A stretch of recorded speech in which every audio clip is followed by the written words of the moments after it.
አይሁዳዊነት የመሆን ጥቅሙ ምንድነው? በእግዚአብሔር የተመረጡ ህዝቦች ናቸው። ቅዱሳት መጻሕፍት ሁሉ ከአይሁድ ናቸው። እንግዲህ አስብ፣ ከክርስትና በላይ ነው፣ ቀዳሚ ነው። እንደውም ክርስትና ብዙ ፋውንዴሽን ያደረገው ከየት ወስዶ ነው? ከይሁዲነት ላይ ወስዶ ነው። እና የአይሁድ እምነት ተከታዮች በጥንት ነቢያቶች ነበሯቸው።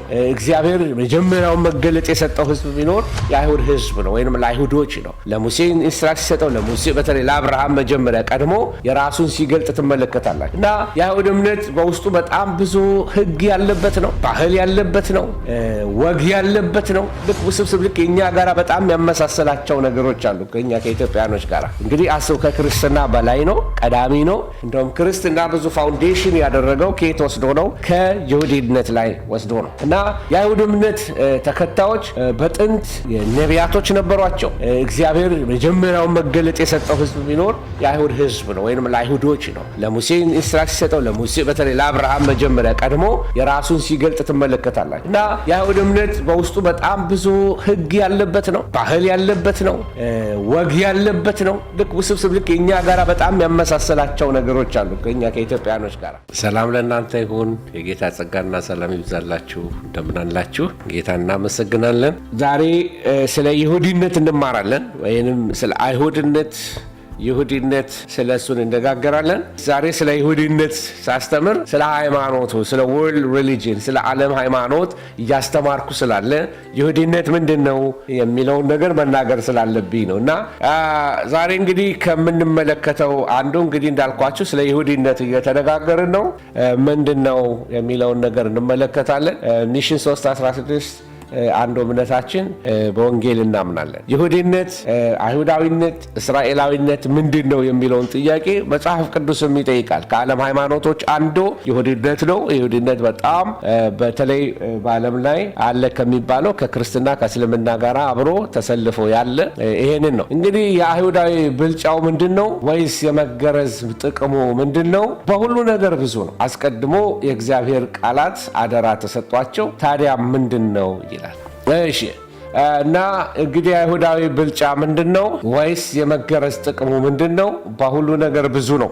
አስቀድሞ የእግዚአብሔር ቃላት አደራ ተሰጧቸው። ታዲያ ምንድን ነው ይላል። ኦኬ። እና አይሁድነት ምንድን ነው? መጽሐፍ ቅዱስም ራሱ የሚጠይቀው ጥያቄ ነው። ይሁዲነት ብልጫው ምንድን ነው? አይሁድ መሆን ከሌላው ምንድን ነው የሚበልጥበት ምክንያት? መገረዝ ታዲያ ምንድን ነው? እና በምንድን ነው የሚበልጠው?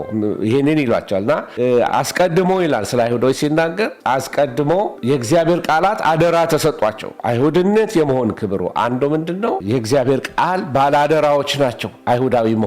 ይሄ ሮሜ ምዕራፍ 3 ላይ ትመለከታላችሁ። ሌላ መጽሐፍ ቅዱስ ከሰጣቸው አንዱ ምንድነው? እነርሱ ይላል ተመልከቱ፣ በሌላ ስማቸው እስራኤላውያን ናቸውና ልጅነትና ክብር፣ ኪዳንም፣ የሕግም መሰጠት፣ የመቅደስም ስርዓት፣ የተስፋውም ቃላት ለእነርሱ ናቸውና። አያችሁ።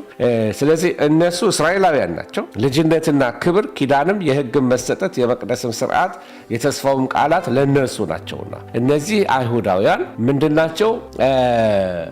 ልጅነትና ክብር፣ ኪዳንም፣ የሕግም መሰጠት፣ የመቅደስ ስርዓት፣ የተስፋውም ቃላት ለእነርሱ ናቸው። እነዚህ ሁሉ ለእነርሱ የተሰጣቸው ናቸው። ይሄ ሁሉ ከእነርሱ ነው። ስለ እስራኤላዊነት ልጅነት አላቸው፣ ክብር አላቸው፣ ኪዳን አላቸው። ሕግ የተሰጠው ለነሱ ነው። የመቅደስ ስርዓት የተሰጠው ለነሱ ነው። የተስፋው ቃል የተሰጠው ለነሱ ነው። አባቶች ከነሱ ናቸው። ከነሱ ደግሞ ኢየሱስ ክርስቶስ ከነሱ መጣ፣ በስጋ መጣ። እርሱም ከሁሉ በላይ ሆኖ ለዘላለም የተባረከ አምላክ ነው። ስለዚህ ከእነርሱም በስጋ መጣና እርሱም የበላይ ሆኖ ምን ማለት ነው? ኢየሱስ ክርስቶስ እሱ ከአይሁድ ነው የመጣው። አባቶች ከዛ ነው የመጡት። የተስፋው ቃል ከኢየሱስ ነው። የመቅደስ ስርዓት ከኢየሱስ ነው። ሕግ ከአይሁዶች ነው። ልጅነትና ክብር ከእነሱ ነው። እነሱ እስራኤላውያን ናቸው። ምን ማለት ነው? የእግዚአብሔር ልዑላን ምርጥ ናቸው። እግዚአብሔር መርጧቸዋል። ይህን መጽሐፍ ቅዱስ ነው የሚናገረው። ይህን የሚናገረው ሐዋርያው ጳውሎስ። ስለዚህ አይሁዳዊነት የመሆን ጥቅሙ ምንድን ነው? ይሄ ሁሉ አሁን የዘረዘርኩላችሁ ጥቅም አላቸው። በእግዚአብሔር የተመረጡ ህዝቦች ናቸው። ቅዱሳት መጽሐፍት ሁሉ ከአይሁድ ናቸው። መሲሁ መጀመሪያ ለአይሁድ ከዛ በኋላ ለአሕዛብ ብሎ እኮ ምንድን ነው የሚለው ከልጆች የተረፈውን ቡችሎች ያለችውን ታሪክ ታስታውሳላችሁ አይደለም? እና መጀመሪያ ለእስራኤል ቤት ነው የመጣሁት መጀመሪያ ለእስራኤል የሚል መርህ ነበረው። መዳን ከአይሁድ እንደሆነ መጽሐፍ ቅዱስ ያስተምረናል። ጳውሎስ መጀመሪያ ለአይሁድ ቀጥሎ ለግሪክ ወንጌልን ለመስበክ ዕዳ አለብኝ ብሎ ለአይሁዶች ያለውን ፕሪቪሌጅ እና የተለየ ቦታ ሲናገር ትመለከታላችሁ። በፍርድ ቀዳሚዎች ናቸው። እግዚአብሔር በእነሱም ላይ ይፈርዳል። የአብርሃም ልጆች በጥርስ ማፋጨት ባለበት በሲኦል ሲወድቁ እንዳየ ሲናገር ትመለከታላችሁ። በፍርድም ቀዳሚዎች ናቸው። በፍርድ ብቻ አይደለም፣ በበረከት ቀዳሚዎች ናቸው። በበረከት ቀዳሚዎች ናቸው። ለዚህ የተባረኩ ናቸው። በመጀመሪያ እነሱ እግዚአብሔር የባረኩ ባረካለሁ የሚል የመጀመሪያ በረከት የተነገረላቸው ናቸው። እሺ እና ይሁዲነት፣ አይሁዳዊነት፣ እስራኤላዊነት የተለየ ፕሪቪሌጅ እንዳላቸው በተለይ መሲሁን መጀመሪያ ለነሱ እንዲሰበክ ጳውሎስ በየምኩራባቱ እየሄደ ወንጌልን መጀመሪያ ለአይሁዶች ይነግራቸዋል። እምቢ ባሉት ሰዓት ምንድን ነው ያደረገው? እምቢ ካላችሁ ወደ አሕዛብ ዞር እንላለን አላቸው። መጀመሪያ ፕራዮሪቲ ተሰጥቷቸዋል። ኦፖርቹኒቲ ተሰጥቷቸዋል። መጀመሪያ የመስማት 12ቱ ሐዋርያቶች አይሁዶች ናቸው። መጽሐፍት ከየት ነው የመጡልን? አይሁዶች ናቸው መጽሐፍቶቹ በሙሉ። ስለዚህ የዚህ የእግዚአብሔር መገለጥ ባላደራ የነበሩ የእግዚአብሔር የቃሉ መገለጥ ባላደራ የነበሩ እነሱ ናቸው። ስለዚህ ይሁዲነት በኢየሱስ ዘመንም ሄጄ በኋላ አሳያችኋለሁ። ይሁዲነት በኢየሱስ ክርስቶስ ዘመን ላይ ከጌታ ሲመጣ ማለት አዲስ ኪዳን ሲጀምር ከመስቀሉ በኋላ ነው አዲስ ኪዳን የጀመረው። ይሁዲነት ወደ 4000 ዓመታት ገደማ የጀመረ የዓለማችን ጥንታዊ ከሚባሉት ሞኖቲስቲክ ወይንም ደግሞ አንድ ሃይማኖት ወይንም አንድ አምላክ የሚል ሃይማኖት ከሱ አንዱ ነው። ስለዚህ ይሁዲነት ወደ 4000 ዓመት ዕድሜ በላይ ያለው እምነት ነው። እንግዲህ አስቡ፣ ከክርስትና በላይ ነው፣ ቀዳሚ ነው። እንደውም ክርስትና ብዙ ፋውንዴሽን ያደረገው ከየት ወስዶ ነው? ከይሁዲነት ላይ ወስዶ ነው። እና የአይሁድ እምነት ተከታዮች በጥንት ነቢያቶች ነበሯቸው። እግዚአብሔር መጀመሪያውን መገለጥ የሰጠው ህዝብ ቢኖር የአይሁድ ህዝብ ነው፣ ወይም ለአይሁዶች ነው። ለሙሴ ኢንስትራክሽን ሲሰጠው ለሙሴ በተለይ ለአብርሃም መጀመሪያ ቀድሞ የራሱን ሲገልጥ ትመለከታላችሁ። እና የአይሁድ እምነት በውስጡ በጣም ብዙ ህግ ያለበት ነው፣ ባህል ያለበት ነው፣ ወግ ያለበት ነው። ልክ ውስብስብ ልክ የእኛ ጋራ በጣም ያመሳሰላቸው ነገሮች አሉ ከኛ ከኢትዮጵያኖች ጋር። እና የአይሁድ እምነትን ለመረዳት በጣም ቀላሉ ብሉይ ኪዳንን ማየት ነው። በብሉይ ኪዳን ውስጥ በአዲስ ኪዳን ውስጥ የአይሁዶችን እምነታቸው ምን እንደሆነ ከኢየሱስ ጋር ሰጣ ገባ ሲጀምሩ እነዚህን ነገሮች ሁሉ ትመለከታላችሁ። እና በቀላሉ ልባቸውን ለጌታ አልሰጡትም። ወደ ገዛ ወደ ወገኖቹ መጣ፣ አልተቀበሉትም። ለተቀበሉት ሁሉ ግን በስሙ ለሚያምኑ የእግዚአብሔር ልጆች የሆኑ ዘንድ ምን ሰጣቸው? ስልጣንን ሰጣቸው ይላል። ስለዚህ በአይሁድ እምነት መካከል ያሉ ወደ ዋና ዋና ነገሮች አሉ። መጀመሪያ ስለ እግዚአብሔር አንድነት፣ የእግዚአብሔርን አንድነት እግዚአብሔር አምላክ አንድ አምላክ ነው የሚለውም በኋላ እንመለከተዋለን። አንድ አምላክነትን ትመለከታላችሁ።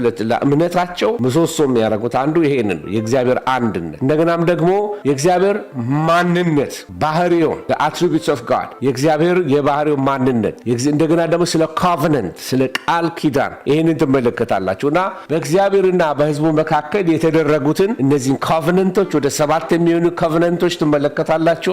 በተደጋጋሚ እነዛ ኮቨነንቶች ወደ አንድ ኮቨነንት የሚጠቁሙ ጥላዎች ናቸው። ስለዚህ ይህንን ትመለከታላችሁ። በዚህ እምነት ውስጥ ሌላው በጣም አስፈላጊው ምንድነው? የአይሁድ እምነት ሰዎች በመጽሐፍ ቅዱስ ወይም ባላቸው በቶራ ሕግ መሰረት ፍትሃዊ እንዲሆኑ፣ ርኅራኄ የተሞሉ ሰዎች እንዲሆኑ እግዚአብሔር እንደሚፈልግባቸው ኤሎሂም አምላክ እንደሚፈልግባቸው በተደጋጋሚ በብሉይ ኪዳን ተጽፎ ትመለከታላችሁ። እንደምታውቁት አይሁዶች ብሉይ ኪዳንን እንጂ አዲስ ኪዳንን አይቀበሉ። እነዚህ ምክንያቱ ኢየሱስን ስላልተቀበሉ አዲስ ኪዳንን አይቀበሉት። እና ክርስቲያኖች እንግዲህ በአጠቃላይ ሄደን ስንመለከት ምንድነው ኢየሱስ ክርስቶስን እንደ ግል አዳኛችን የተቀበልን፣ አይሁዶች ግን በክርስቶስ ኢየሱስ የተሰራውን የመስቀል ላይ ማዳን ከኃጢአት መዳን በክርስቶስ የኃጢአት በዚህ የደሙ ስርየት ነው ብለው አያምኑበትም። እና ይሄን ወደ ገዛ ወገኖቹ መጣ፣ የገዛ ወገኖቹ አልተቀበሉትም። እና እንዳልኳቸው አይሁዶች በጣም ዝም ብሎ ህዝብ አይደለም፣ በጣም ብዙ ወግ ያለው ህዝብ ነው። የአምልኮ ስርዓት ያለው ህዝብ ነው። የጸሎት ስርዓት ያለው ህዝብ ነው። የስነ ምግባር ስርዓት ያለው ህዝብ ነው። እና ከእግዚአብሔር ጋር ባለው ይሄ ዘላለማዊ ሪሌሽንሺፕ ውስጥ በግልም ሆነ በጋራ ከእግዚአብሔር ጋር ህብረት ስለማድረግ የሚያምኑ ሰዎች ናቸው። ብዙ ከክርስትና የወሰድናቸው ብዙ አዕማድ የሆኑ ትምህርቶቻችን ከይሁዲ ትምህርት ላይ ፋውንዴሽን ያደረጉ ናቸው። አንዳንድ ጊዜ ክርስትናን ከይሁዲነት ግንጥል አድርገን ስንመለከተው አየር ላይ ያለ ይሆናል። ነገር ግን ፋውንዴሽን አለው። ለምሳሌ ለምሳሌ ኢየሱስ ክርስቶስ ጌታ ነው መሲህ ነው ብለን ከተናገረን ኦኬ ኢየሱስ ክርስቶስ መሲህ ነው የታየ ነው አዲስ ኪዳን ላይ ያየ ነው በጣም ጥሩ ስለ መሲህ የተነገሩት ትንቢቶች ግን የት ነው ያሉት ብሉይ ኪዳን ላይ ነው ያሉት ስለዚህ ብሉይ ኪዳን አያስፈልግም ብሉይ ኪዳን ያረጀበት ነው ብሉይ ኪዳን ማንበብ የለብንም የሚሉ ብዙ አስተማሪዎች አሉ በየኢንተርኔቱ ላይ ማለት አይደለም ሰዎች ከዛም ይለቃቀሙና በቃ ኢየሱስ ክርስቶስን በአዲስ ኪዳን ላይ ብቻ እሱ ብቻ ነው እንጂ ከብሉይ ኪዳን ሬፈረንስ እንኳን መጠቀም እንደሌለብን አድርገው የሚያስተምሩ አስተማሪዎች አሉ ይሄ ዲሰፕሽን ነው የእውቀት ጉድለት ስለዚህ በይሁዳ እምነት ዶክትሪን ላይ እግዚአብሔር እንዳለ መጽሐፍ ቅዱስ ሲጀምር በመጀመሪያ እግዚአብሔር ብሎ ይጀምራል ለይሁዶች እግዚአብሔር አለ የለም የሚለው ውይይት ውስጥ ሙሴ ሊገባ አልፈለገም ምክንያቱም እግዚአብሔር እንደሌለ የሚያስብ የለም በእነሱ ሴቲንግ ውስጥ እግዚአብሔር አለ ብሎ የሚያምን እምነት ነው ህዝቡም እግዚአብሔር አለ የሚል ህዝብ ነው እና አንድ አምላክ እንዳለ ሌሎች አማልክት እንደሌሉ እንደገና ደግሞ እግዚአብሔር በተለያየ አይነት አካል ወይንም ትሪኒቴሪያን እንዳልሆነ በእነሱ እምነት ኢየሱስ ክርስቶስን ከአምላክ ጋር መንፈስ ቅዱስን ከአምላክ ጋር አድርገው አይመለከቱትም እና ይሄ የተለየ ከክርስቲያን የሚለያቸው አንዱ አይነተኛ ምልክታቸው ነው አይሁዶች አንድ አምላክ ብቻ ልክ እስላሞች እንዳላቸው አይሁዶችም አንድ አምላክ ብለው ያምናሉ እና እግዚአብሔር ደግሞ በሌሎችም ባህሎች ውስጥ እንደሚሰራ እግዚአብሔር አካል አለው ብለው ያምኑም አይሁዶች እግዚአብሔር መንፈስ ነው ሲሉ በአካል ተገልጦ ከሰው ጋር ይነጋገራል ብለው ያምኑ ምክንያቱም በተለያየ መንገድ ግን መጥቶ እግዚአብሔር ኮሙኒኬት ያደርጋል ብለው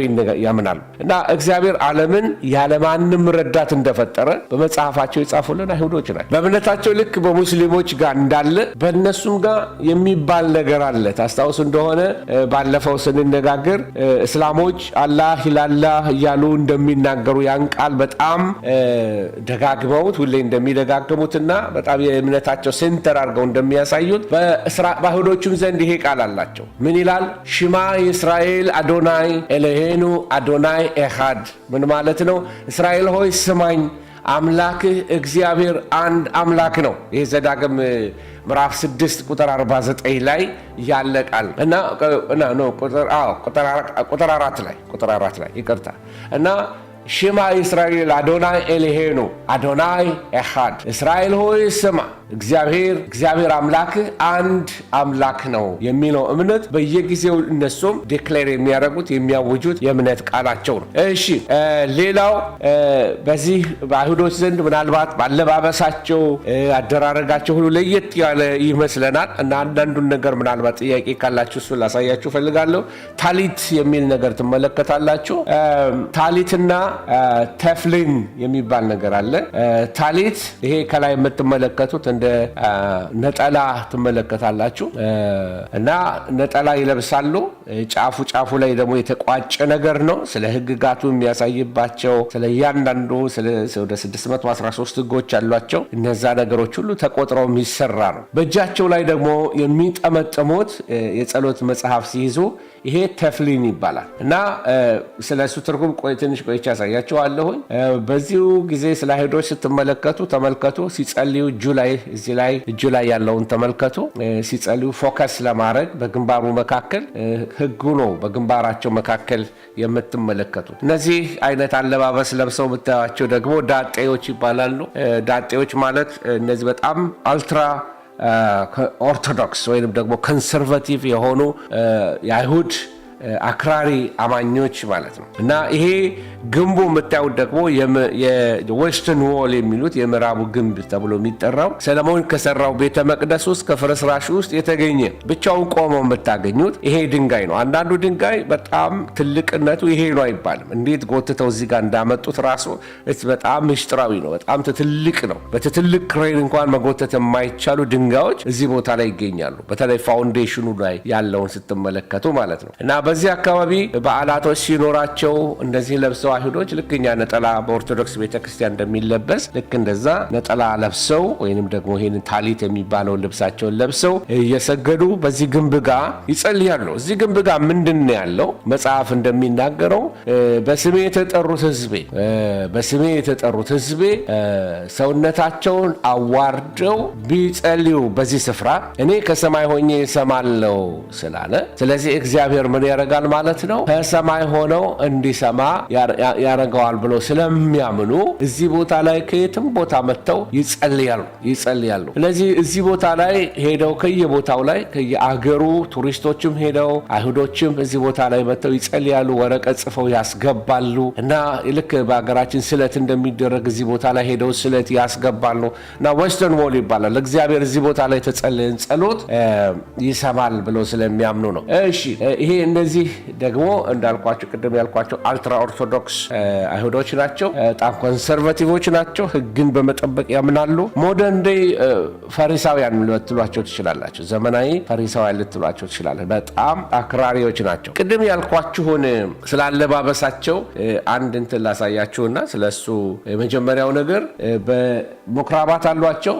ስለ ምኩራባት ትንሽ ቆይቼ ያሳያችኋለሁ። ምኩራባቸው በቀን 3 ጊዜ አገልግሎት ይሰጣል እና ቅድም ያልኳችሁ የኦርቶዶክስ አይሁዶች ይሄንን ታሊት ከላይ ይሄ ነጠላውን ይለብሳሉ እና እጃቸው ላይ ደግሞ የሚጠመጥሙት ተፍሊን ይባላል እና ታሊቱ የሚያሳየው የእግዚአብሔርን ቃል ሁልጊዜ ይሄንን ልብስ በለበሱበት ሰዓት ላይ ሕጉን እንደሚታዘዙ ለሕጉ በጣም ታማኞች እንደሆኑ የሕጉ ታዛዦች እንደሆኑ ሁልጊዜ የሚያስታውሳቸው ነው። ተፍሊን ደግሞ ሲጠመጥሙ በእጃቸውና ይሄ በግንባራቸው መካከል ተመልከቱ። ሰውየው ግንባሩ መሃል ላይ የምትመለከቱት ሕጌን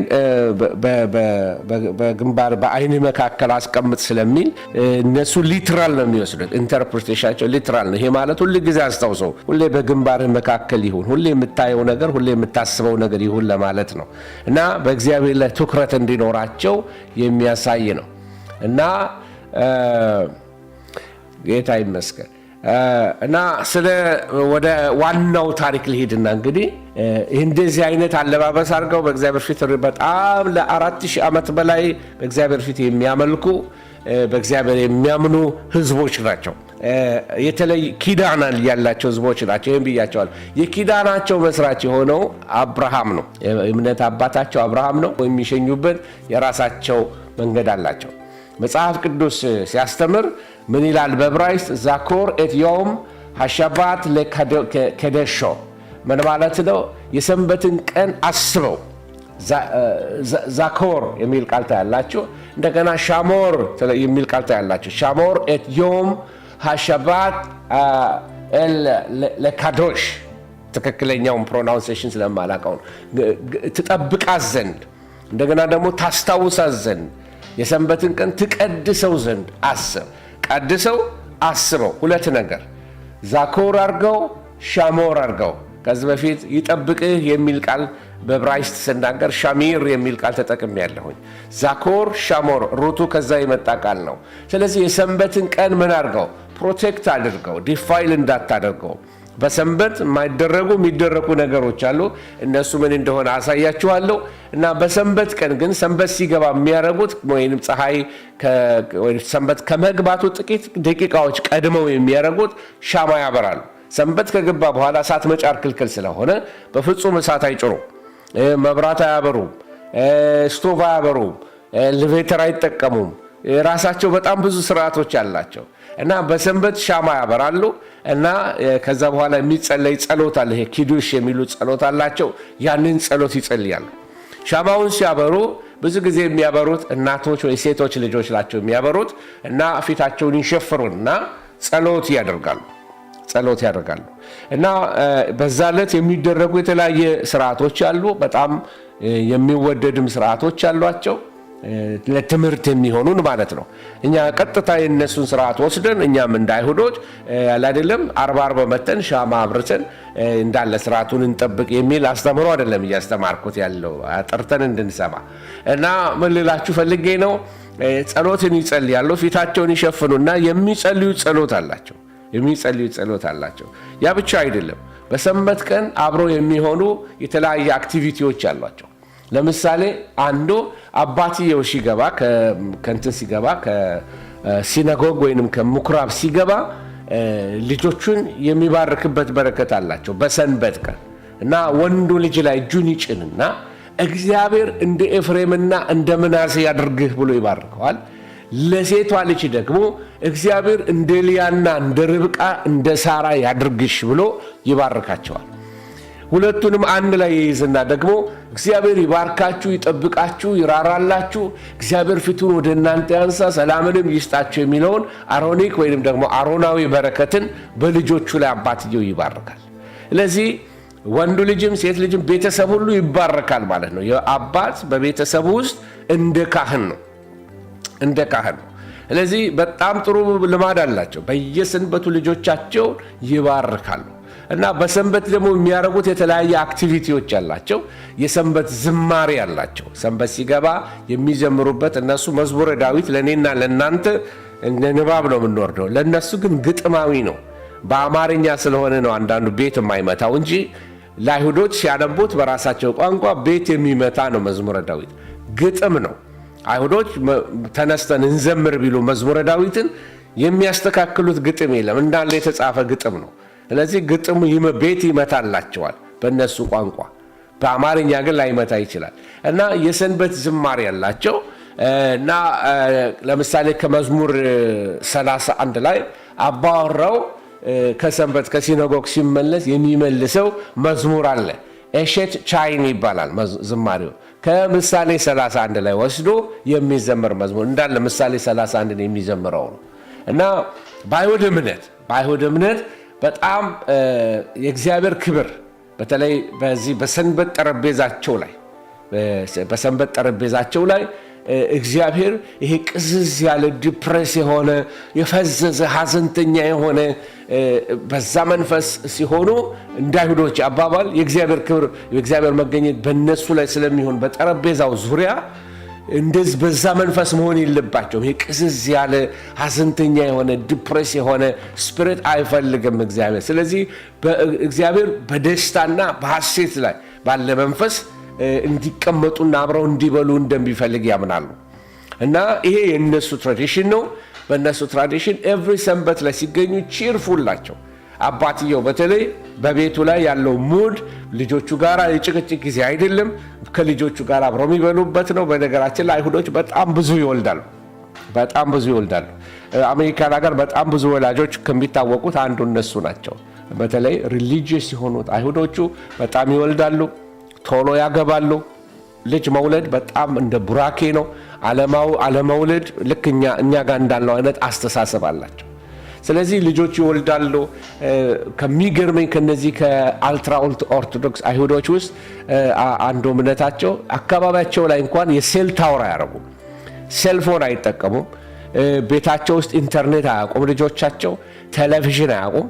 መጽሐፍ አላቸው፣ መጽሐፍ ያነባሉ። ልጆቻቸው በሙሉ ሎየሮች ናቸው፣ ዶክተሮች ናቸው፣ የተለዩ ህዝቦች ናቸው። እኛ ክርስቲያኖች ሆነን በስንት ነገር ዙሪያችን ተተብትበናል። አንድ ጊዜ አንድ አይሁድ ያልሆነ ሰው ቁጭ ብሎ ፓርክ አካባቢ ላይ ይጠቀማል ኢንተርኔት እና አንድ ፂሙን ያስረዘመ ኮፍያ ያደረገ አይሁዳዊ ኒውዮርክ ውስጥ በጣም ብዙ አሉ። በነገራችን ላይ ወደ 6 ሚሊዮን አይሁዶች አሉ እዛ አካባቢ። እና ቀርቦ ምን ይለዋል? እዚህ አካባቢ ዋይፋይ አለ ወይ ይለዋል። አዎ። እና ከዛ ወስደህ ነው እዚህ ጋር የምትጠቀመው? አዎ። የሚጠይቁት ለምንድነው? አካባቢያቸው ላይ እንኳን ህዝባቸውን ልጆቻቸውን ትምህርት ቤት የራሳቸው አላቸው፣ የራሳቸው የሆነ ስኩል ባሶች አላቸው፣ የራሳቸው የሆነ ማውንት ሳይና ሆስፒታል ምናልባት የምታውቁ ካላችሁ ቶሮንቶ አካባቢ ያለ፣ ኒውዮርክ አካባቢ ያላቸው ትልቅ ዓለም የሚባል ቶፕ ኦፍ ዘ ላይን ዩኒቨርሲቲዎች የሚመሩ በአእምሯቸው ብሩህ የሆኑ ሰዎች አይሁዶች ናቸው። በጣም ኮሚናል ላይፍ አላቸው። በጣም የተያያዘ ህይወት አላቸው። በኢንፍሉዌንሳቸው ይሄ ነው ልላቸው አልችልም። በብዙ ኤሪያ ላይ የአሜሪካንን ህብረተሰብ ላይ በጣም ተጽዕኖ አላቸው፣ ተጽዕኖ አድርገዋል። ባህላቸው ክርስትናም ጁዲዮ ክርስቲያን ወይም ደግሞ አይሁዳዊ ክርስትና የሚባል አገላለጽ አለ አሜሪካን ሀገር። እና ይሄ በየሰንበቱ ያላቸው ካልቸር ነው። አርብ ማታ በተለይ ዋንጫ ይዘው ይሄ ቅድም ያልኳቸው ኪዱሽን የሚባል ጸሎት አላቸው። እሱን ይዘው ይጸልያሉ። ይሄ ብዙ ጊዜ በዘፍጥረት 1 አካባቢ ላይ ያለው እና ምዕራፍ 2 አካባቢ ያለውን ቃል የሚያነቡበት ሪሳይት የሚያነቡበት እግዚአብሔር የሰራውን ነገር ሰንበትን ቀን ቀድሰው ዘንድ አስብ የሚለውን የሚያነሱበት እግዚአብሔርን በሰባተኛው ቀን ከሰራው ስራ አረፈ የሚለውን ሰንበቶችን እያሰቡ በምስጋና የሚጨርሱበት ነው። ኪዱሽን ዋንጫ አንስተው እና የሰንበት ዝማሬ ያላቸው እጅ የመታጠብ ስርዓት አላቸው። በተለይ ቅድም እንዳልኳችሁ ዋንጫውን ካነሱ በኋላ ንባብ ያደርጋል ወይም ሪሳይት ማለት በቃላቸው ይደግሙታል ቃሉን መጽሐፍ ቅዱስን ማለት ነው ቶራን እና ምግብ ከመብላታቸው በፊት እጃቸውን ይታጠባሉ። ብዙ ጊዜ የሚያጥበው ግራ እጅ ቀኝ እጅን ያጥበዋል። ከዛ ነቲላት ያዳይም የሚባል እኛ በሲምፕል አማርኛ ፎጣ የምንለው ነቲላት ያዳይም እሱን ወስደው በዛ ይጠረጋሉ እና ከዛ በኋላ የሰንበት ድፎ አላቸው። ለዛ የተለየ ቅዳሜ ማታ ወይም አርብ ማታ ይቅርታ የተጠመዘዘ ዳቦ ቢመስል ረዘም ያለ እሱን እንደ ድፎ ወሰዱት። እኔ በአማርኛ ልበለው የሰንበት ድፎ ልበለው። እሱን ጸልዮ ይቆርሳሉ ማለት ነው እና ከምግብ በኋላ ብርካት ሃማዞን የሚባል ረዘም ያለ ጸሎት አላቸው። አሁን እንደገና ጸሎት ይጸልያሉ ከመጽሐፍ እየተረዱ ወይንም ደግሞ አንዳንዴ በቃላቸው ያውቃሉ አንዳንድ አባቶች እና የሰንበት መጨረሻም ሲሆን ደግሞ ይሄ መለየት ወይንም የሚባል ጸሎት አላቸው። በዕብራይስጥ ሀፍዳላህ ይሉታል እና ይሄ ሰንበት የተለየ ስለሆነ እግዚአብሔርን የሚያመሰግኑበት የተለየ ይሄ ሰንበት ይላሉ ከሚቀጥለው ሰንበት ሁሉ የተለየ ይሁን፣ የሚቀጥለው ሰንበት ደግሞ የተለየ ሰንበት ይሁን እያሉ መላእክት እንደዚህ ይበሉ፣ ሰይጣንም እንደዚህ ይበል፣ እንደዚህ እያሉ የሚጸልዩበት ጸሎት አላቸው። ይሄ የራሳቸው ካልቸር ነው እና ከአይሁዶች አንዱ ካላቸው ከራሳቸው መጽሐፍ ላይ የተለያየ ቃላቶች ላሳያችሁ።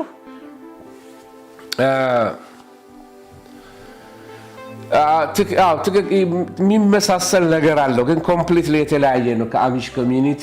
አሚሾች ጠቅላላ ቴክኖሎጂን አይቀበሉም። እነዚህ ግን ሳምሃው የተወሰነውን ፓርት ያህል አላቸው። እነዚህ በጣም ስትሪክትሊ መጽሐፍ ቅዱሳቸው ላይ ሃይማኖት ላይ ፎከስ ለማድረግ ነው።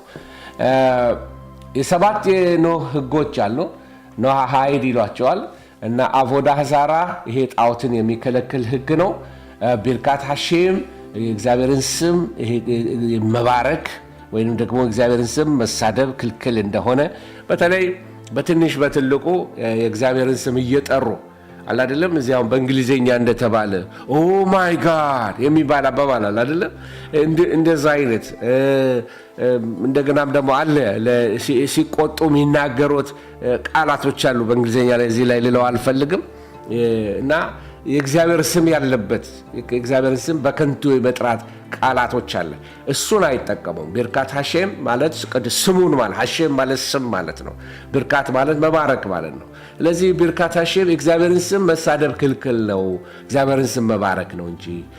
እንደገናም ደግሞ ሽፍካት ዳሚም ይሄ ደምን ማፍሰስ ክልክል ስለሆነ ይሄ ለኖህ የተሰጡት ህጎች ናቸው። ሌላ ደግሞ ጌዜል መስረቅ መዝረፍ ክልክል እንደሆነ ይሄ እንግዲህ አስቡት። 10ቱ ትእዛዛት ከመሰጠቱ በፊት ለኖህ የተሰጠ ነው። እንዴት አድርገው በእግዚአብሔር ህግ የሚኖሩ ህዝቦች እንደነበሩ ተመልከቱ። ጊሉይ አራዮት የሚባል አላቸው። ይሄ ፍትወታዊ ርኩሰት፣ ይሄ ከጋብቻ በፊት ርኩሰት አይፈቀድላቸውም። ሲጋቡ በመካከል የሚያገናኙ እንደ ኤጀንሲ ያላቸው። አሁን አይሁዳዊ የሆነችን ሴት ባል የምትፈልግላት ለዚህ ኮሚኒቲው አሳይን ያደረገላታል። ቤተሰብ ሄዶ ይፈልግላታል። በሚያገናኙ ስም አላቸው እና ኢቨን በአሜሪካን ሀገር በእስራኤል ሀገር ብቻ በአሜሪካን ሀገር እንኳን አሉ። እነዚህ ኮንሰርቬቲቭ አይሁዶች ዘንድ አለባበሳቸው፣ ሻሽ ማድረጋቸው፣ ቀሚሳቸው ርዝመት በጣም ኮንሰርቬቲቭ የሆኑ አሉ። እነዚህ ለመሲሁ የተዘጋጁ ነበሩ። ለመሲሁ እንዲቀደሱ እግዚአብሔር ያስተማራቸው ነገር ነበረ። መሲሁ ሲመጣ ሳቱት እንጂ እና ጊሉይ አራዮት እንግዲህ ግብረገባዊነት፣ ፍትወታዊነት፣ እርኩሰት ክልክል እንደሆነ የሚያሳይ ነው። ከዛ ኤቨርሚን ሃካይ ምን ማለት ነው? ከእንስሳት የተቦጫጨቀ አውሬ የነከሰው የረከሰ ስጋ መብላት ክልክል እንደሆነ ይነግራቸዋል። ዳኒም ከላይ ያሉትን ደግሞ 6ቱን ህጎች የሚያስከብር አሰራር ሲስተም፣ ጁዲሻል ሲስተም ህግ ፍትህ እንዲኖር የሚያደርግ ፍርድ ቤቶችን የማቋቋም ግዴታን 7ቱ የኖህ ህጎች ወይም ደግሞ ኖሃሃይድ ተብሎ ይጠራሉ።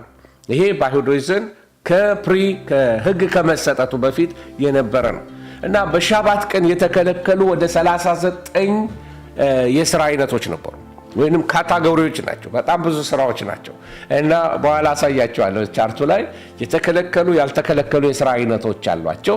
ስለዚህ እያንዳንዳቸው እነዚህ ምድቦች የተለያዩ የመነሻ ህጎች አሏቸው፣ አንዳንድ እንቅስቃሴዎች አሏቸው። አንዳንዶቹ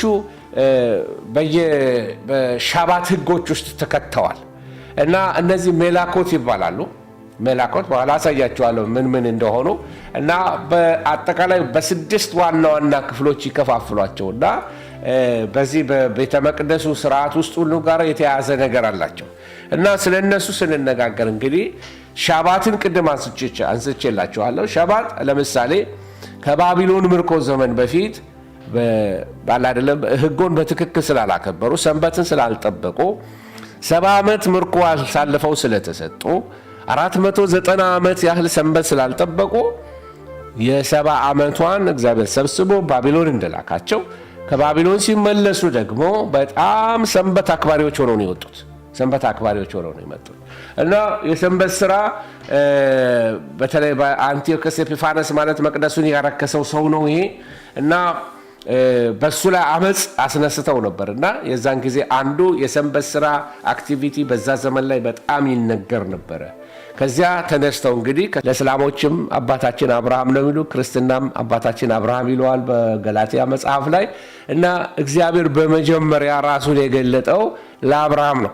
አብርሃም አይሁዳዊ እንደሆነ ማለት አይሁዳዊነት ከአብርሃም በኋላ እንደመጣ ኤበር ከሚባል ሰው በአብርሃም ዘር ውስጥ ያለ ኤበር የሚባል ሰው አለ። ሂብሩ ከሚል ቃል ጋር ይያያዛል ይላሉ።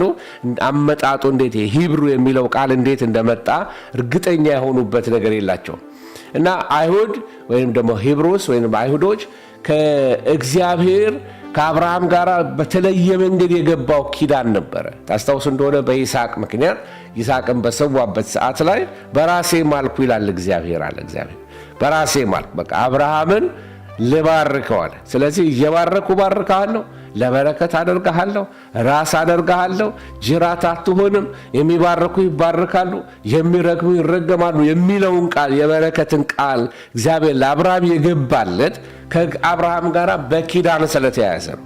አብርሃምም ከሰማይ ይስሐቅን እንዳያርድ እንደተከለከለና በምትኩ ሌላ እንስሳ እንዳረደ ለእግዚአብሔር መስዋዕት እንዳቀረበ እግዚአብሔር መሐላ እንደገባለት በራሱ እንደማለ የማይለወጥ ኤተርናል ወይም ዘላለማዊ የሆነ ኪዳን እንደገባለት መጽሐፍ ቅዱስ ይነግረናል። የተለያዩ አይነት የኪዳን አይነቶች አሉ። ስለዚህ ሌላ ጊዜ ላስተምር ያለሁኝ አንዳንድ የሚሻሩ ኪዳኖች አሉ፣ ጊዜያዊ ኪዳኖች አሉ፣ የማይሻሩ ኤተርናል የሚቆዩ ኪዳኖች አሉ። በዘርህ አሕዛብ ይባረካሉ የሚለው ዘላለማዊ ኪዳን የአብርሃም ኪዳን ነው። ምን ማለት ነው? በዘርህ አሕዛብ ይባረካሉ ማለት ዘርህ ሲል ዘሮች አላለው። ይህንን ገላትያ ላይ ትመለከታላችሁ። ዘሮች የሚለው ስለ አይሁዶች ነው። ስለዚህ ዘርህ ስላለው ዘርህ የሚለው የአብርሃም ዘር ወይንም ደግሞ ይወለዳል ተብሎ የተተነበየለት የመሲሁን መምጣት የሚያመለክት ነው። ስለዚህ በመሲሁ አሕዛብ ይባረካሉ ማለት ነው የሚለውን ትርጉም ገላትያ ላይ ጳውሎስ ሲነጋገረው ትመለከታላችሁ። ስለዚህ አባታችን አብርሃም በክርስቶስ ኢየሱስ የአብርሃም በረከት ወደ እናንተ እንዲደርስ የሚል ቃል ትመለከታላችሁ። ስለዚህ የአብርሃም ልጆች የተመረጡ የተቀደሱ ሕዝቦች ናቸው። ይህንን ስንል በክርስቶስ ኢየሱስ እኛንም የሚጨምር ነው። አይሁዶችን ብቻ የሆነን አይደለም። አሕዛቦች የነበርነውን ርቃችሁ የነበራችሁትን በክርስቶስ ቀርባችኋል፣ ከፍጥረታችሁ የቁጣ ልጆች ነበራችሁ እያለ የሚወያየው ጳውሎስ ይህንን ሐሳቦች ነበር እና አባታችን አብርሃም የኪዳኑን ፋውንዴሽን ሲጥል እግዚአብሔር ከአብርሃም ጋር ነው ዲል ያደረገው። አብርሃም የታዘዘበት መታዘዝ ይህንን ዘላለማዊ የሆነውን ካቨነንት ወይም ኪዳን ሲያሰጠው ትመለከታላቸው። አንድ በአይሁዶች ዘንድ በጣም የከበረ እና እስካሁን ለአብርሃም ኪዳን ምልክት የሆነው ግርዘት ነው። በኋላ እመጣበታለሁ። ለአይሁዶች ግን አይሁዶች የሚለዩበት ነገር ምንድነው? ሰንበትን መጠበቅ ነው። ሰንበት ምልክትነቱ ለአስርቱ ትእዛዛት ውስጥ ነው የመጣው። ለሙሴ የተሰጠ የሙሴ ኪዳን ምልክት ነው። እሱ ልክ የኖህ ኪዳን ምልክት ቀስተ ደመናው እንደሆነ የሙሴ ኪዳን ምልክቱ ደግሞ ይሄ የሰንበት መጠበቅን ምልክት አድርጎ ሰጣቸው። ለአብርሃም ግን የተሰጠው ከዚህ ከሕግ በፊት 430 ዓመት በፊት ቀድሞ ለመጣው ለአብርሃም የተሰጠው ግን ግርዘትን ነው። ስለዚህ አብርሃም እግዚአብሔርን አመነ ጽድቅም ሆኖ ተቆጠረለት የተባለ አማኝ ነው። ፋውንዴሽኑ ኪዳኑ የተመሰረተው በእምነት ላይ ነው። ይህንን ነው ገላትያ ላይ የሚወያየው እና ስለ ሰንበት አይሁዶች በጣም ትልቅ ቦታ ይሰጡታል። ሰንበት ማለት እንግዲህ በየ7ቱ ቀን የሚመጣ አንዳንድ ጊዜ በበዓላት የሚመጣ እንደሆነ ትመለከታላችሁ እና የሰንበት ዓርብ ማታ ፀሐይ ልክ ስታዘቀዝቅ ወይም ደግሞ ወደ መጥቆር ስትመጣ ስትጠል የዛን ጊዜ የሚጀምር ነው ሰንበት። ከዛ በነጋታው እስከ ቅዳሜን ሙሉ ቀን ይውልና እስከ ማታ ድረስ አሁንም ፀሐይ እስክትጠልቅ ድረስ ሰንበት ነው እና እስካሁን አይሁዶች ናቸው። እስካሁን መሲሁን አልተቀበሉም። ጥያቄውን ለመመለስ ነው እና የእረፍትና የጸሎት ቀን ነው። ሰንበት የእረፍት ነው። የሰንበትን ቀን ትጠብቀው ዘንድ አስብ ይላል መጽሐፍ ቅዱስ። ሰንበትን ይጠብቃሉ፣ ሻማ ያበራሉ በሰንበት። የዛን ዕለት አብረው ራት ቤተሰብ ተሰብስቦ የሚበላበት ነው። ወይን ይጠጣሉ። ሻባት ይሉታል። ያው ሰንበት ማለት ያው ሻባት ታቆታላችሁ ብዬ ነው። ስለዚህ ሻባትን መጨረሻ ላይ ይሰናበታሉ። ይህ ስርዓት አለው፣ ዝም ብሎ አይደለም ይህንን የሚያረጉበት እና ሰንበት ወደ እነሱ ሲገባ የሚቀበሉበት። ሰንበትን ደግሞ ስደት ከመከራቸው ከችግራቸው ተነስተው 39 በሰንበት የተከለከሉ ስራዎች ረቀቁ ማለት ነው። እነሱን ምን ብሎ ይጠራቸዋል? 39ኙ መላኮስ ተብሎ ይጠራሉ። እና ምን እንደሆነው ላሳያችሁ ፈልጋለሁ። እነዚህ 39ኙ ወደ አማርኛ ልመልሳቸው አልሞከርኩም፣ ግን ተመልከቷቸው። በዕብራይስጥም በእንግሊዝኛም ተጽፈው ታያላችሁ። ማረስ ክልክል እንደሆነ ታያላችሁ። በትንሿ የተጻፈች ናት። ምናልባት ጠጋ ብላችሁ ወደ ስክሪኑ ከተመለከታችሁ ሊታያችሁ ይችላል። ይሄ ZO የሚለው የምታዩት ዞሬ የሚል ቃል ነው። ልክ እንደ ፔሬዲክቴብል ይመስላል። ምናልባት ኬሚስትሪ የተማራችሁ ሰዎች ካላችሁ ፔሬዲክቴብል አይነት ይመስላል እና ይሄ ሶዊንግ መስፋት ክልክል እንደሆነ፣ ኮት ዛይር ሪፒንግ ማጨድ ክልክል እንደሆነ፣ መሰብሰብ ማይማር፣ ደሽ ትሬሽንግ ይሄ ምንድነው ማበጠር፣ ዞሬ ቦሬር እነዚህ ግራይንዲንግ መፍጨት፣ ሲፍቲንግ ማበጠር፣ እንደገና ኒድሊንግ፣ ቤኪንግ፣ ሺሪንግ ማለት መግፈፍ ቆዳ መግፈፍ ማለት ነው ወይም መላጨት፣ ዋይትኒንግ ነጭ ማድረግ ቆዳን ወይም በቀለም ውስጥ እየነከሩ ማለት ነው እና የተወሳሰበን መፈታታት ይሄ ዲስኢንታንግሊንግ፣ ዳይንግ ማቅለብ፣ ስፒኒንግ እንደ ምንድነው የሚባለው እንዝርት ማሾር አይነት እንዝርት ማድረግ ክልክል ነበረ። እነዚህ በሙሉ እዚህ ላይ የምትመለከቱት መቁረጥ፣ መስፋት፣ መሸመን እነዚህ ሁሉ በሰንበት ክልክል ነበሩ እና እነዚህ ነገሮችን 39ኙ የማልኮስ ሜላኮስ ቴብል ተብለው ይጠራሉ ማለት ነው። እሺ እነዚህን ምናልባት አሁን የተናገርኳቸውን በሙሉ ለማስታወስ ትንሽ ያስቸግራል እና የራሳቸው ቴብል አላቸው። በሰንበት ምን እንደተከለከለ ትመለከታላችሁ። በአማርኛ አንዳንዶቹን ቀይሬያቸዋለሁኝ። አሁን የማየው ይኸውላችሁ በሰንበት ቀን የተከለከሉ የቁሳቁስ መጋረጃዎችን መስራት ክልክል ነው። መላጨት ሱፍ መላጨት ክልክል ነው። ማጽዳት ክልክል ነው። ማበጠር ክልክል ነው። ማቅለም ክልክል ነው። መፍተል ክልክል ነው። ክሮችን መዘርጋት ክልክል ነው። ልብስ ወይንም ደግሞ እንደ ምንድነው ልብስ በአማርኛ እንደ ሰርክል አድርጎ ገመድ ማሰር ክልክል ነው። ሽመና ክልክል ነው። ክሮችን መለያየት የተወሳሰበ ክሮችን መፈታታት ክልክል ነው። ቋጠሮን ማሰር ክልክል ነው። ቋጠሮን መፍታት ክልክል ነው። መስፋት ክልክል ነው። መቅደድ ክልክል ነው። አትያዝ፣ አትቅመስ፣ አትንካ ይሄ ሁሉ ትብታብ ይለዋል ጳውሎ ማነው አባቶቻችን ሊነኩት ያዕቆብ ሲናገር በዚህ በኢየሩሳሌም በነበረው ስብሰባ ላይ እና ይህን ሁሉ ሕግ መፈጸም አለባቸው። በሰንበት ክልክል ነው። እነዚህ ነገሮች መደረግ የለባቸው እና አንዳንዶቹን ወደኛ ባህል ያለፉም አሉ። ወደኛ ባህል አልፈው የኛ ባህል ውስጥ ገብተው በሰንበት ይህ አይነካም፣ በሰንበት ውሃ አይነካም፣ ከቆረበ በኋላ አይነካም የሚለው ጁዴይክ የሆነ ሩት ከኋላ ስላለን ነው። እና የቆዳ መጋረጃዎችን ቅድም እንዳልኩት መስራት ክልክል ነው። በወጥመድ አሳ መያዝ ክልክል ነው። ማረፍ ብቻ ነው የሚፈቀደው እንጂ ማረድ አይቻልም፣ መቆንጠጥ አይቻልም፣ የቆዳ ቀለም መቀየር አይቻልም፣ ቆዳ ማለስለስና መንከር ውሃ ውስጥ አይቻልም። ብዙ እንትን አላቸው፣ መተዳደሪያ ስርዓቶች አሏቸው። እና ይሄንን ሁሉ ተመልክቶ አንድ ሰው እውነተኛ አይሁድ ከሆንክ እንዴት በሰንበት ትቆርጣለህ? እውነተኛ አይሁድ ከሆንክ ደግሞ ለምን ይሄንን ታደርጋለህ? እያሉ ክልክል ነው። መጽሐፍ ራሱ ክልክል ነበረ። መሰረዝ ክልክል ነበረ። ማንሳት ክልክል ነው። ማውረድ ክልክል ነው። መገንባት እርሻ እንትን ህንፃ መገንባት ክልክል ነው። መሰባበር ክልክል ነው። ተመልከቱ። እና ብዙ እንትኖች አሏቸው፣ ስርዓቶች። እሳት ማጥፋት ክልክል ነው። እሳት ማቀጣጠል ክልክል ነው። ማንደድ ማለት ነው። እሳት ማንደድ ክልክል ነው። ማጥፋትም እፍ ብሎ ማጥፋትም እንደ ስራ ነው የሚታየው። እና በመዶሻ ለምሳሌ በመዶሻ በቃ አይደል መምታት በጣም ክልክል ነው። የመጨረሻዋን ሚስማር እንኳን ማስገባት ክልክል ነው። እና መሸከም ክልክል ነው። ሰንበት ላይ በጣም ሪስትሪክትድ የሆነ ህግ እንዳላቸው በእነዚህ ውስጥ ትመለከታላችሁ ማለት ነው። እሺ ይህንን እንግዲህ ከነዚህ ጋር ለማመሳሰል እናንተ ራሳችሁ ቀስ ብላችሁ እንድታዩት አበረታታችኋለሁ። አይሁዶች ከሰንበት ሌላ አንዱ በተለይ አይሁድን ከሌላው ህዝብ የሚለያቸው ነገር አንዱ ምንድነው? ግርዛት ነው። ግርዛት ይሄ ያው በብሉይ ኪዳን እግዚአብሔር ለአብርሃም የሰጠው ህግ እንደሆነ ትመለከታላችሁ። በስጋው ላይ ምልክት ሲሆንበት እና ይሄ በግርዘት ጊዜ የሚጠቀሙበት መሳሪያዎች ናቸው። በላዩ ላይ ተመልከቱ፣ የዕብራይስጥ ቃል ተጽፎበት የተቀደሱ ዕቃዎች ናቸው። እነዚህ የተቀደሱ ዕቃዎች ናቸው። አንድ ስርዓት ላይ ይህን የአይሁዶች እንደዚህ ግርዘት በሚያደርጉበት ላይ ሄጄ የማየት እድል አንድ ወቅት ላይ ደርሶኛል እና ያየሁት ነገር በጣም ያሰፋችኋል፣ መረዳት ይሰጣችኋል፣ ለምን እንደሚያደርጉ ሲገባችሁ ማለት ነው። እና በጣም የተለየ ኦኬዥን ነው፣ የተለየ ቤተሰብ የሚሰበሰብበት የደስታ ጊዜ ነው። እና ቤተሰብ ሁሉ በቃ የአብርሃም ልጅ የሚሆንበት ጊዜ ነው። አያችሁ፣ የአብርሃም ልጅ የሚሆንበት ጊዜ ነው። እና ፕሬዲክተብል ይመስላል። እና ግርዘት ከኪዳን ጋር ስለሚያያዝ ብሪት ይሉታል።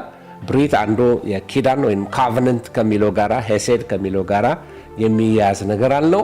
እና እግዚአብሔር አብርሃምን እንዳዘዘው በመጽሐፍ ቅዱስ ላይ አመጣጡን እናውቃለን ብዙዎቻችን። አባታችን አብርሃም 99 ዓመት ሲሆነው እግዚአብሔር ተገለጠለትና እንዲገረዝ እንደነገረው፣ እስማኤል በ13 ዓመቱ እንደተገረዘ፣ ይስሐቅ በ8ኛ ቀን እንደተገረዘ እና በእኛም ባህል ያ ባህል እንዳለ ትመለከታላችሁ። እና ግርዛት የኪዳን ምልክት ነው። የእግዚአብሔር የመሆን ለእግዚአብሔር የመሰጠት የእግዚአብሔር የተለየ ለእግዚአብሔር የተመረጠ ቾዝን የሚለው ቃል ከዚህ ነው የመጣው። የተመረጠ መሆኑን የሚታይበት ነው። እና ገራዡ ብራህ ሚላህ ይባላል። የሚገርዘው ሰውዬ ማለት ነው። በዚህ ኤሪያ ላይ ኤክስፔሪየንስ ያለው ማለት ነው። ብራህ ሚላ ሰው ይቅርታ፣ ግርዘቱ ነው ብራህ ሚላ። ሰውየው ሞኔህ ነው የሚባለው። ሞሄል ይቅርታ፣ ሞሄል ይባላል።